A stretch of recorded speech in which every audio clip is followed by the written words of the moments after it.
China Iran का सबसे बड़ा तेल खरीदार है, यह बात मैंने आपको पहले बताया ही। और होर्मुज पर नए गठबंधन की दिशा में रूस, चाइना, ईरान दिखाई दे रहे हैं। अमेरिका के लिए कितना बड़ा सरदर्द होगा, और क्या क्या ऐलान कर दिया, लेकिन अगर वहां ब्लॉकेड एक्चुअल में किया नहीं जाएगा तो फिर जाहिर है तनाव की कोई स्थिति बनेगी नहीं। प्रोफेसर अमिताभ, ये क्या हो रहा है यहां पर? देखिए, ये एक नए वैश्विक व्यवस्था का एक तरह से आप समझे कि शुरुआत हो रही है। ये किस तरह की व्यवस्था है ये? मैं बता रहा हूँ। देखिए, रूस इस समय अलग थलग पड़ा था, चीन उसके साथ था, डिप्लोमेटिकली एटलीस्ट मिलिटरीली नहीं भी हो तो। यूरोप इस समय पूरी तरह से अलग थलग पड़ गया है अमेरिका से, और अमेरिका और इजराइल ही सिर्फ खड़े दिख रहे हैं। और ये जो सारा झंझट है इस रीजन का, वो अमेरिका और इजराइल की ही देन है। यानी वो समझ रहे हैं अमेरिका इजराइल इस समय शांति के पक्ष में नहीं है। तो वो एक ऐसी व्यवस्था भी चाहते हैं कि जिसमें जो दादागिरी है अमेरिका की वो कम हो, और यही सबसे अच्छा मौका है कि इसी समय पर वो चैलेंज किया जाए। और जो शिप पार कर रहा था वो सैंक्शन शिप है, इसीलिए पार कर रहा था। अगर वो इंश्योरेंस कंपनी से सैंक्शन नहीं रहता तो वो नहीं जा पाता, क्योंकि उसको परमिशन नहीं थी उधर से जाने की। और अगर पूरी तरह से ये हॉर्मुज स्ट्रेट बंद करके ईरान और अमेरिका रखते हैं बहुत दिन तक, तब कॉन्फ्रंटेशन और बढ़ जाएगा। और मैं बार बार कह रहा हूं, ये नए विश्व व्यवस्था की इजाद कर रहे हैं ये जितने राष्ट्र हैं इस समय, और वो विश्व व्यवस्था जैसे जैसे ये क्लियर होगा कि ईरान किधर जा रहा है या ईरान युद्ध किधर जा रहा है, उसको देखकर भी लग रहा है। और अमेरिका पे भी दबाव अब बढ़ेगा कि वार्ताएं करें, शांति लाएं। रूस से भी आएगा, चीन से भी आएगा, यूरोप से तो पहले से ही आ रहा है। ट्रंप कितना तैयार होते हैं, ईरान कितना तैयार रहता है, ये बात की बात है, लेकिन एक बीच का रास्ता निकलेगा। वो फिर पीछे वाली स्थिति में जाने की स्थिति में अब कोई नहीं है। चलिए, अब कोई रेट्रोस्पेक्टिव नहीं जाएगा, लेकिन कोई बीच का रास्ता बनेगा। क्या वाकई ऐसा होगा? और होर्मुज में अमेरिका का सबसे बड़ा डर क्या है? सबसे बड़ा डर क्या है अमेरिका का होर्मुज के अंदर? कतर दुनिया का सबसे बड़ा हीलियम उत्पादक देश है। यह बात बहुत महत्व की है और इसको समझना चाहिए। यही बात अचल सर मैं कह रहा था कि सिर्फ तेल और गैस नहीं। अब ये देखिए, ये हीलियम कितनी जरूरी। वैश्विक उत्पादन का लगभग 30 से 35% हीलियम सप्लाई यहां से होता है। कतर से निकलने वाला हीलियम जहाज से ताइवान भेजा जाता है, और ताइवान में बनने वाले चिप में हीलियम का सबसे ज्यादा इस्तेमाल होता है। मिसाइलों में लगने वाले चिप, तमाम दूसरे गैजेट्स में, इक्विपमेंट्स में लगने वाले, इंस्ट्रूमेंट्स में लगने वाले चिप ताइवान में हीलियम के जरिए बनाए जाते हैं। और अमेरिका को डर है कि हीलियम सप्लाई रुकी तो बड़ी दिक्कत हो जाएगी, कि बाकी जगह तो बता देते हैं कि हमारे पास बहुत तेल है और गैस है, दुनिया अपनी परवाह करे, लेकिन चिप की परवाह तो उसे भी है। और इसी वजह से चाइना भी होर्मुज में एक्टिव हो गया है कि अमेरिका को यहां थामना बड़ा जरूरी है, और अमेरिका के लिए भी एक बड़ा डर है। क्या ये एक महत्वपूर्ण बात आपको भी लगती है अचल सर?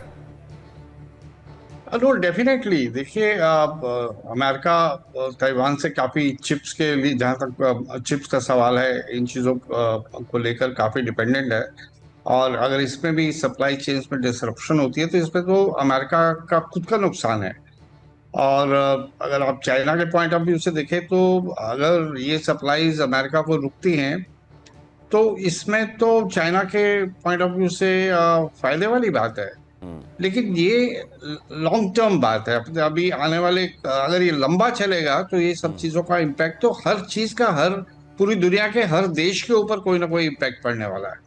तो इसको आप सेगमेंटेशन में करके अगर आप देखेंगे तो वो बात नहीं है। बात ये है कि टोटल ग्लोबल इम्पैक्ट इसका कितना होने वाला है। ऑलरेडी अरबों रुपए का जो है नुकसान हो चुका है, चाहे वो शेयर मार्केट में हो, चाहे ऑयल प्राइसेस के बढ़ने की वजह से हो, चाहे वो इन्फ्लेशन को लेकर हो। तो कहने का मतलब मेरा ये है कि हर वो कंट्री जो डायरेक्टली इनडायरेक्टली इम्पैक्ट होगी, अगर वो सामने आएगी और प्रेशर बढ़ाएगी तो तभी इसमें कुछ हो सकता है। देखिए, होर्मुज खुल सकती है। ईरान न्यूक्लियर डील की जो हम बात कर रहे हैं, या कॉम्पनसेशन की बात कर रहे हैं, या डीफ्रीज करने की बात हो रही है ईरान के एसेट्स को, न्यूक्लियर प्रोग्राम के ऊपर ईरान ऑलरेडी 2015 में एग्री कर चुका था। अगर उसी फ्रेमवर्क को लेकर और वो जो बातचीत आगे बढ़ी थी, और इस साल जो ओमान में एक सहमति बनी थी, अगर इन सबको मिलाकर एक नया एग्रीमेंट किया जाए और बदले में ईरान को कंसेशंस दी जाए, उसको एसेट्स को डीफ्रीज किया जाए और उसको सैंक्शंस हटाई जाए, और उसी के साथ हॉर्मुज का जो आप एक बड़ी बात कह रहे है उसी को उसपे भी लिंक किया जाए। ये तो कई लोग कह रहे हैं अचल सर, ये कई लोग कह रहे हैं कि JCPOA से हटने की वजह ये थी कि डोनाल्ड ट्रंप को उसमें अपनी मोहर चाहिए थी, कि कोई ऐसी हाँ, चीज तो- जो उन्होंने शुरू की हो, वो तो मतलब आप लगा लेंगे, हाँ, आप लगा मतलब सकते क्या हैं। क्या उसी तरीके का JCPOA जैसा ही कोई कागज लाया जाएगा जिसको ट्रंप डॉक्यूमेंट या ट्रंप ट्रीटी कहा जाएगा और उसके बेसिस पर वो लागू किया जाएगा क्या वैसा?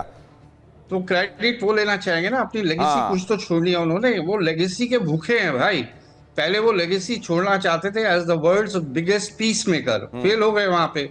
अब वो झूठे सच्चे क्लेम कि मैंने 8 लड़ाइयां रुकवा दी, मैंने ऑपरेशन सिंदूर रुकवा दिया, ब्ला ब्ला ब्ला। ठीक है। अब वो और लेगेसी कोई ना कोई तो छोड़ के जाना चाहते हैं, इज डेस्परेट कि तो ये- दुनिया उसके इतिहास में जो है बाद में ट्रम्प का नाम जो है अच्छे से याद किया जाए। चलिए, और और वो तो अपने आप को अभी जीसस क्राइस्ट भी अपने आप को प्रोजेक्ट कर रहे हैं कि दुनिया को बचाने वाले आए हुए हैं वो। Right. तो वो Donald Trump, but on a serious note, हाँ। अगर सच में अमेरिका और इजराइल चाहते हैं हाँ। तो मेरे हिसाब से जब टेबल पे बैठे हाँ। तो न्यूक्लियर प्रोग्राम के ऊपर एग्रीमेंट हो सकता है।